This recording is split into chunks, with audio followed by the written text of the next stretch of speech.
My head. What? Where Utah. am I? From the outside, a place where life feels calm, predictable, and safe. Quiet streets. Mountain air.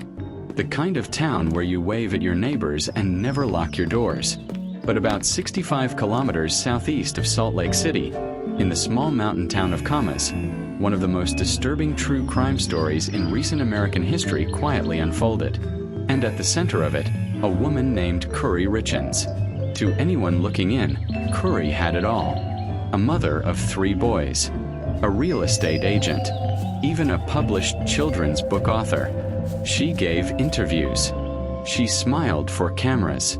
She talked about family, love, and building a life worth living. But behind that image, $1.6 million in debt, a secret affair, and a cold, calculated plan to kill her husband.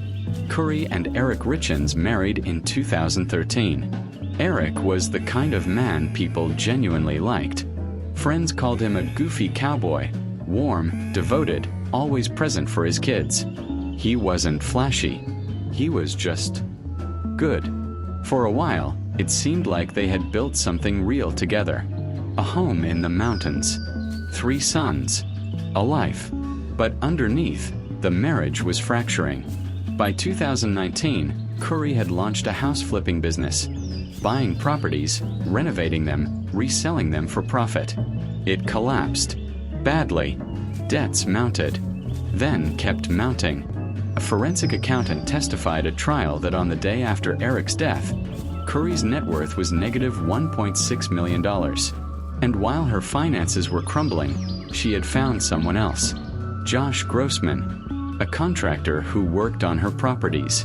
She let him live in one of her houses.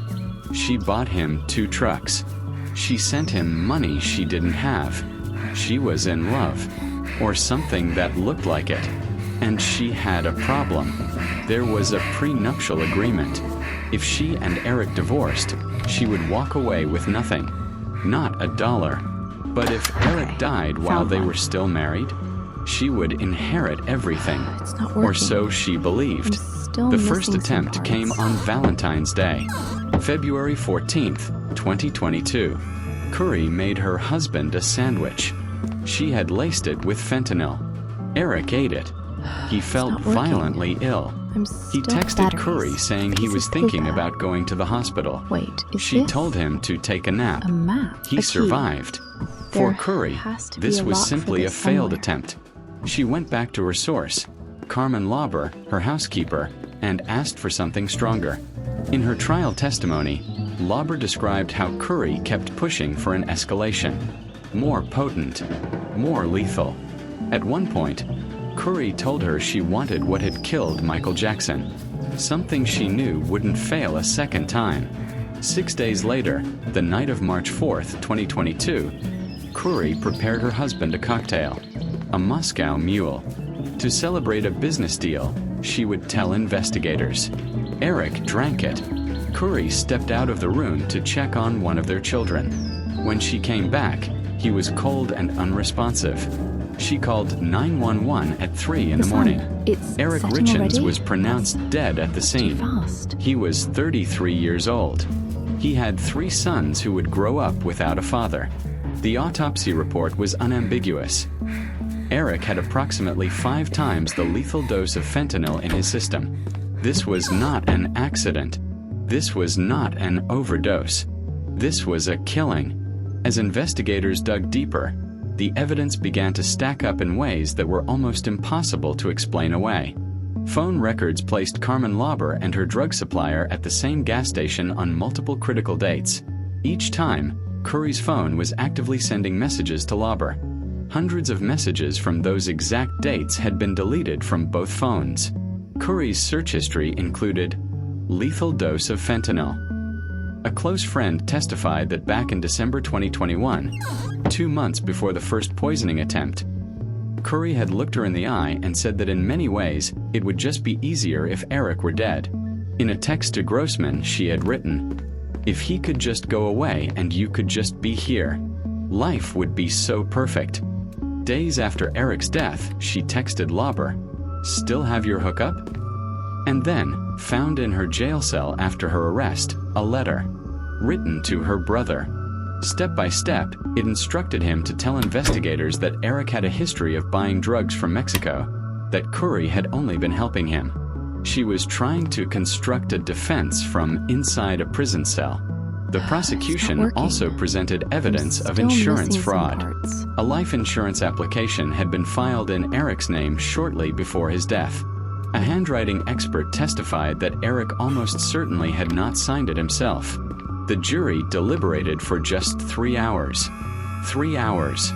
On March 16, 2026, in a Summit County courtroom packed with family members from both sides, the verdict was read aloud.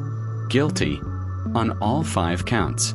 Aggravated murder, attempted aggravated murder, forgery, insurance fraud, 2 separate charges.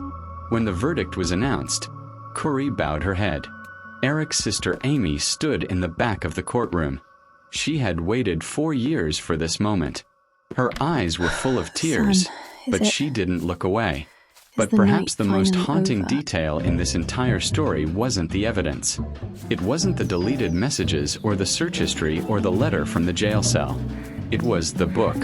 After Eric's death, before her arrest, while investigators were still building their case, Kouri Richins sat down and wrote a children's book about grief.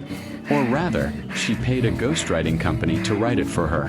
The book was called Are You With Me? She went on local TV. She gave radio interviews. She talked about loss, about healing, about keeping Eric's memory alive for their boys. She performed the role of a grieving widow with remarkable composure. Prosecutors argued it was all part of the same performance, the same mask she had worn throughout. The woman writing about grief had caused the grief. There is one final detail that ties this story together. Kouri Richins had killed her husband for money. Specifically, for the inheritance she believed she would receive under the terms of their prenuptial agreement. But years earlier, after discovering that Kouri had been quietly taking out debt in his name, Eric had done something she never knew about. He had removed her from his will entirely. His assets had been placed in a trust. They would go to his sister, not to Kouri. She had planned everything. She had taken every risk. She had looked her husband in the eye and ended his life. For money she was never going to receive. Kouri Richins faces 25 years to life in prison, potentially without the possibility of parole. Her sentencing is scheduled for May 13, 2026. That date would have been Eric's 44th birthday. If this story stayed with you, hit the like button and subscribe. We cover cases like this every week. And leave a comment. Which part of this story shocked you the most? I'll see you in the next one.